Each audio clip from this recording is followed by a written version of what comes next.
Alright guys, this video is coming out a little bit late, but we're going to do the predictions for UFC Fight Night Sandhagen versus Nurmagomedov in Abu Dhabi. Let's start off with Sedriques Dumas versus Denis Tiuliulin. I initially picked Denis Tiuliulin when these guys were supposed to fight on the Whitaker versus Aliskerov card. And then I thought about it a little more, and, well, I realized that both of these dudes suck. That was actually kind of a given. Both of these dudes are not that great. And I was trying to figure out which one of them has a worse record. Denis lost against CLD, and then he lost against Robocop, which actually isn't that bad of a loss at this point. Dumas lost against Nursultan Rozuboyev, which at this point looks like, is a worse look than Denis Tiuliulin's losses. So this is actually kind of difficult, you know. Both dudes are pretty sloppy. They leave themselves wide open, and I actually think that Denis Tiuliulin has more KO power. Also, here's the thing. Sedriques Dumas is significantly younger. I feel like Denis is moving out of his prime. I do see a possibility of Denis getting a KO because Sedriques Dumas is very chinny, but I'm gonna go with Sedriques Dumas to win this by decision because I just think he'll have the age advantage. But man, this is like a coin flip. Which guy is worse? I don't know. Hopefully, for my pick, Sedriques will do better because I initially picked Denis, and I'm going back on that decision. We're picking Sedriques Dumas. Okay. All right, let's move on to Jai Herbert versus Rolando Bedoya. I'm going to go Jai Herbert for the win. I just think he's levels above Rolando Bedoya. And he also seems to be more fit. So his technique on the feet is better. He has better kicks. And also he looked really good in his fight with Ludovic Klein, which turned out to be a draw. And honestly, I've been pretty impressed with Ludovic Klein's performance recently. So I just don't know if Rolando Bedoya can match that. Also, I watched like a minute of Rolando's fight with Son Kenan, and he looked bad. He had no technique. He seemed to have more of like an experimental approach. Also, I feel like Jai Herbert has to be at least like twice as fast. So I'm seeing Rolando Bedoya having a tough time here, just keeping up. So I'm picking Jai Herbert for the win, guys. Next up, we got Viktoriia Dudakova versus Sam Hughes. Guys, I'm picking Viktoriia Dudakova. So Viktoriia is from Volgograd, if you guys didn't know, which was previously Stalingrad. I'm not going to go over the history right now, but I hope you guys can understand the level of toughness we're dealing with here. Now, I understand that I'm boiling things down a little bit here, but also her opponent's nickname is Sampage, and she gets babied by her corner, Sampage. I mean, they're telling her things during her fights like, "Nice, Sam. Yeah, good job, Sam. Yeah, good kick, Sam." And then you have Viktoriia's corner shouting things at her like, "Bey, просто bey," when she's like on top of her opponent to like smash her head. So, you know, I think there's just like a mindset difference here. And you guys know how I feel about this participation ribbon mindset, okay? And the thing is, Sam loses against tougher opponents. We've seen this with her performance against Yasmin Huaragüe, I don't know how to pronounce that exactly, and Piera Rodriguez. She's also like a little slow and a little stiff, so she'll get countered often by her opponents, you know? Now, Viktoriia isn't the slickest fighter either, but she's tougher and she seems stronger. And also, personally, I don't want to see her lose. And also, she's undefeated. So if this goes to decision, which I think it will, because I don't think Viktoriia is quite skilled enough to like secure a finish, they're going to give it to Viktoriia because she's undefeated and that's just how it goes. But the only way I see Viktoriia securing a finish here is if she gets Bogdan Guskov by her corner. And to be honest, as a Russian person, I know how effective this yelling is. I think every Russian kid does, you know. Dissociated, until yelled at. And then the superpowers turned on. Anyhow, I'm picking Viktoriia, probably by decision, unless, she gets those superpowers from getting yelled at. All right, let's move on to Guram Kutateladze versus Jordan Vucenic. Oof. So this is Jordan Vucenic's first fight in the UFC. And he's been submitting all of his previous opponents, which is good. But it's really tough to judge his skill level because he's just been fighting cage warrior bros. And Guram has pretty good takedown defense. He also almost won his fight with Elves Brener. That dude just came back from the dead, it seemed. And Guram also just slowly stopped fighting. It seemed like maybe he was affected by seeing all the blood on Elves Brener's face, because it was a lot. And, some people aren't that good with that much blood, or processing that much blood in front of you. Maybe something to do with the smell, or just the crazy look. But yeah, I'm not really sure what advantages Jordan Vucenic has in this fight besides looking cooler. The dude looks cool. He has a cool look, But I don't see... I basically think he's not going to have enough experience to beat Guram Kutateladze. So we're picking Guram to win. Next up, we got Shamil Gaziev versus Dontel Mays. And I'm going to have to go with Shamil Gaziev, even though he broke my heart last time he fought. I just watched his nose get deconstructed and turned into soft mush. Very sad. Very sad. But that guy who was fighting, Jairzinho Rozenstruik, I think that's how you pronounce that guy's name, is unusually quick for a heavyweight. Okay, so he was just constantly jabbing Shamil Gaziev, and Shamil was just way too fucking slow to do anything about it. And on the other hand, Dontel Mays is unusually sleepy looking for a heavyweight. Just look at his topology photo. Also, I think Shamil did so poorly in that fight with that other guy because he was just fighting at snail speed. But I think this is going to be more of an even matchup for him. And I think he's marginally better in every department, especially the grappling. So I'll pick him to win via decision. Okay, let's move on to Mohammad Yahya versus Kaue Fernandes. Okay, so here's the deal. Mohammad Yahya is actually pretty awkward on the feet, it seems. However, he does manage to have some pretty decent exchanges. We saw this in his fight with Trevor Peek, where Peek was trying to take him down. He was stomping on his feet, and then Yahya just somersaulted him into a near submission. But unfortunately, there was only a few seconds left of the round, and Trevor survived, and that was pretty much it. But here's the thing. This is the kind of shit that the Abu Dhabi judges are gonna double his points for, okay? Because he's Muslim, and he's the Abu Dhabi fighter. So, we see this shit every fucking time. Every time with these Middle Eastern judges. And I actually think that Kaue is better on the feet, he's more agile, but he's not Muslim. So, big disadvantage in this fight. Big disadvantage. And the thing is, unless Kaue is able to secure a finish, I seriously think they're going to give it to the Abu Dhabi guy. They're going to give it to the Muslim guys. One God, one choice. We know how this goes. Also, Kaue only had one fight in the UFC. And guess what? It was a split decision loss. So, deal with that information what you will. Let's move on to Alonzo Menifield versus Azamat Murzakanov.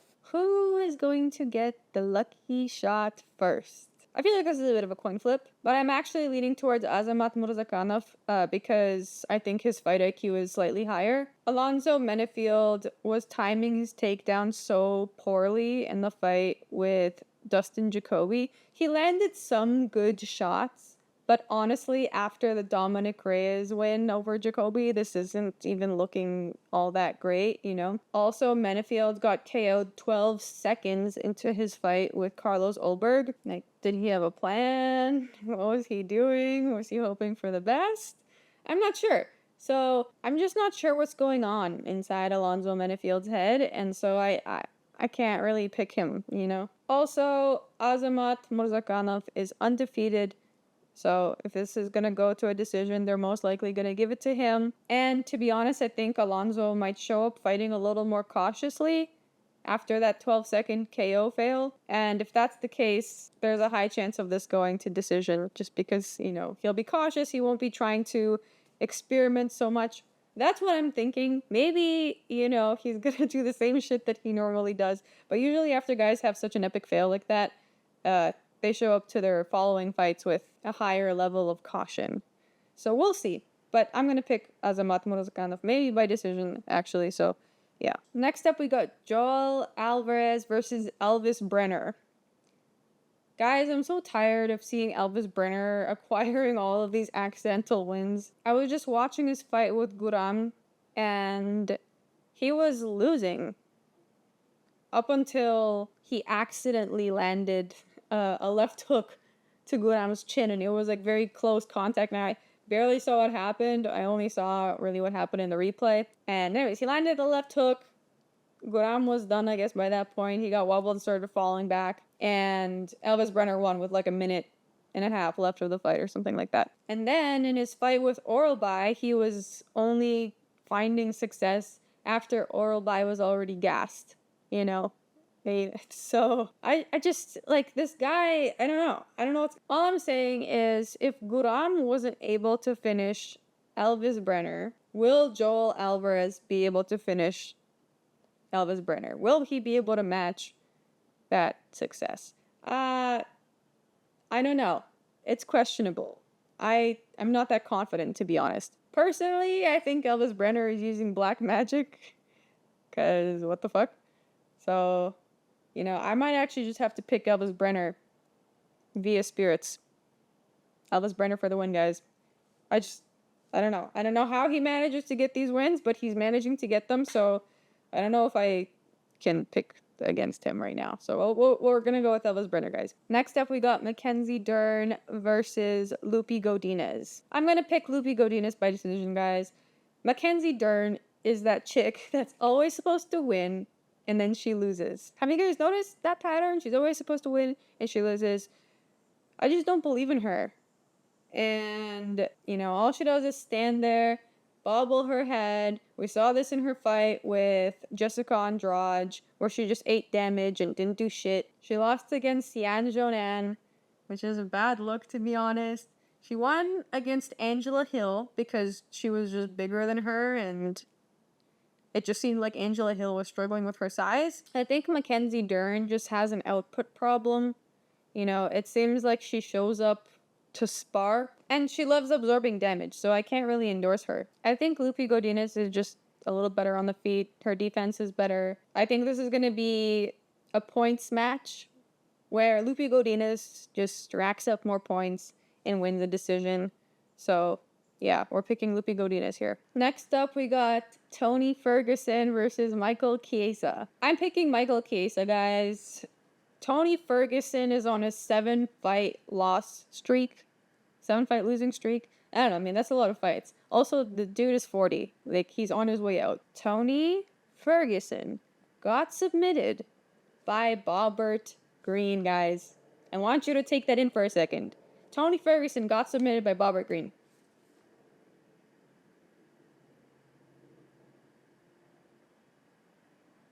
Okay, now that we've taken that in, the last two guys that Michael Chiesa fought, Kevin Holland and Sean Brady, were both still in their prime, putting up good fights, and I can't say the same thing for Tony Ferguson, There were so many moments in Tony's fight with Paddy Pimblett where I felt like I was watching elder abuse. Seriously. Tony Ferguson was just on his back so many times. Paddy was beating him. I was like, ugh. He's kind of defending, but he's not really doing much else. And yeah, I just don't think he has the passion in him anymore. I don't know.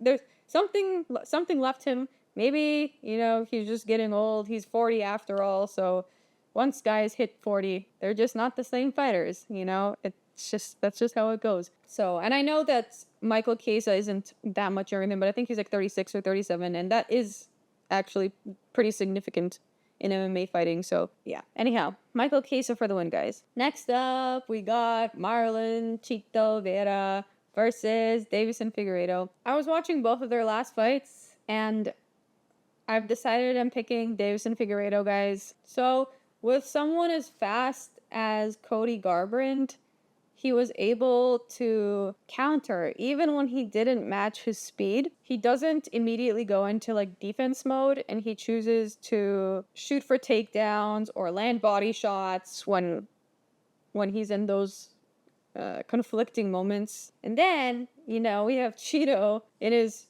last fight with O'Malley. Not only was he landing a fraction of what he was throwing, but he also couldn't counter. He would fall back instead of skillfully moving forward, like Davison Figueiredo. And especially early on, like, he's kind of useless. Like, it takes him a moment to warm up. So, stylistically, I think this is going to be very difficult for Chito Vera. And because Davison Figueiredo is so good at his takedown game, especially when he feels any sort of threat, he'll just, like, go for a takedown immediately. I think there's a higher chance of him winning via submission. Otherwise, I feel like maybe this might go to decision because Cheeto is very tough. He just is. He's very tough. He's not going to give up that easily. But I do think that he's going to lose, unfortunately, because he's actually so easy to take down. Who was I watching? Who was he fighting where he got taken down so easily? I don't know. I forget. But he got tripped, and then he couldn't do anything. So, yeah, we're picking Davison Figueiredo, guys. Okay, next up we got Shara Magomedov versus Mikhail Alexiejczuk. I think I'm going to go for Shara Magomedov by decision. I wasn't all that impressed with him in his previous fight with Antonio Tricoli, to be honest. Like, Antonio was such an easy opponent for him, and it took him so long to finish him, like, so long. It was like the end of the third round, and he finally got the finish. But I also wasn't impressed with Mikhail Alexiejczuk in his Kevin Holland fight. Dude went out in round 1, and I think he has a similar problem to Curtis Blades, where it seems like he just doesn't believe in himself and accepts defeat way too quickly. So he starts looking hopeless, and I don't know. I can't pick him. And also, Shara has the kickity kicks, guys. He kick from high, he kick from low, he kick you from wherever you go, okay? So his kicks will allow him to fight at a distance. He won't have to get too close to Mikhail Alexiejczuk. Doesn't really matter. Mikhail Alexiejczuk seems to not believe in himself anyways. So, and I think this is going to be a decision, to be honest. Based on what I've seen, Shara just doesn't have that dog in him. And, of course, if this is going to go to decision, the judges are going to give it to Shara because he is undefeated and, he's also a Muslim. So they're going to give it to Shara, guys. That's just how it works. He's got all the advantages here in this fight. All right, guys. And the main event, Corey Sandhagen versus Umar Nurmagomedov. I'm picking Umar for the win. I'm sure you guys already know, but Umar's grappling is superior. We saw this in his fight with Bigsat Almakan, where he got wobbled in like the first 30 seconds. Almakan jumped on top of him only then to get his leg caught, and end up on the bottom all the way up until the bell rang. Then we have Corey Sandhagen's grappling. So in his fight, I remember now who I was talking about with Marlon Vera, who tripped him. And it was Corey Sandhagen. They were both in the clinch, on the fence. Corey Sandhagen trips him. They fall in slow motion. And then Corey immediately starts looking for a ground and pound instead of like maybe working his way up to a submission of any kind, And then for like a solid minute, we had Chito Vera curled up in the fucking fetal position, just trying to defend headshots from Corey Sandhagen, when he legit could have literally just kicked Corey away. Like, Corey's legs were not wrapped around him or anything. They were literally just there supporting his body weight while he was like on top of Chito. Like, he wasn't in any sort of secure position. Chito was just there in the fetal position. Like, my point is, this kind of grappling will not fly with Umar Nurmagomedov. This guy is so skilled on the ground. if Corey Sandhagen tries to do some shit like that to him, he would definitely kick him away or find his way around that position. He definitely wouldn't be lying there on his back in the fetal position for a minute, you know what I mean? So, yeah, I think Corey's problem is that he doesn't really commit to his grappling. He more so just seems to use it as a segue to shoot hands, you know? And I think Corey's technique on the feet is actually pretty well refined. He's pretty okay on the feet, but I don't think that's gonna matter at all when you have a fucking bear lunging at you and, you know, pythoning his way to victory. Because that's what Umar Nurmagomedov does. Like, he gets really tight around his opponents, just like squeezing them from every angle with all of his limbs. That's not gonna fly with Corey Sandhagen, who just doesn't really grapple all that well, from what I've seen, to be honest. And in my opinion, a guy who can grapple and actually uses his grappling will always win over a guy who just has good kickboxing. Because what are you gonna do with kickboxing when you're on the ground on your back? What are you gonna do? Can't do anything. So I think Umar Nurmagomedov is gonna win. I think it's a pretty solid pick, to be honest. Okay, guys, so that'll be the end for my predictions, and now I'm gonna go over the picks of the week, who I think is more likely to win, who I think is less likely to win. And let's start off with Herbert to win over Rolando Bedoya. I think it's a pretty solid pick. Guram Kutateladze to win over Jordan Vucenic. Davison Figueiredo to win over Marlon Vera. And Umar Nurmagomedov to win over Corey Sandhagen. Those are the picks that I'm pretty sure are very solid for this week's card. Now let's move on to the picks that I'm still pretty sure about but less sure of. Starting off with Viktoriia Dudakova to win over Sam Hughes, Shamil Gaziev to win over Dontel Mays, Loopy Godinez to win over Mackenzie Dern, Michael Chiesa to win over Tony Ferguson, and Shara Magomedov to win over Michal Alekseychuk. Now let's move on to the picks that I would stay away from this week because they will ruin your parlays. Denis Tiuliulin and Sedriques Dumas, Mohammad Yahya versus Kaue Fernandes, Alonzo Menifield versus Azamat Murzakanov, Joel Alvarez, and Elves Brener. And that's it, guys. Those are all the picks I'm staying away from this week. Okay, now we're gonna end this video how we normally do it here on the channel with the Shama Bowl.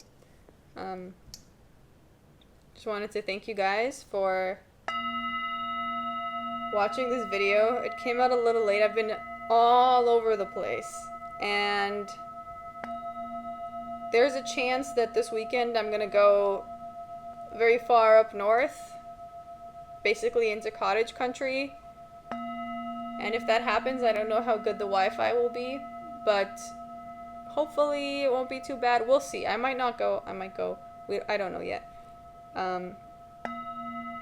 But yeah, I'll see you guys hopefully at the weigh-ins. I'm sorry for being all over the place. It's raining outside right now. Not that that really matters, but it's super wet and I'm like humid where I'm living right now. Anyhow, thank you guys for watching. Hopefully I'll see you this Friday and Saturday. And yeah, that'll be it. That'll be all. See you next time.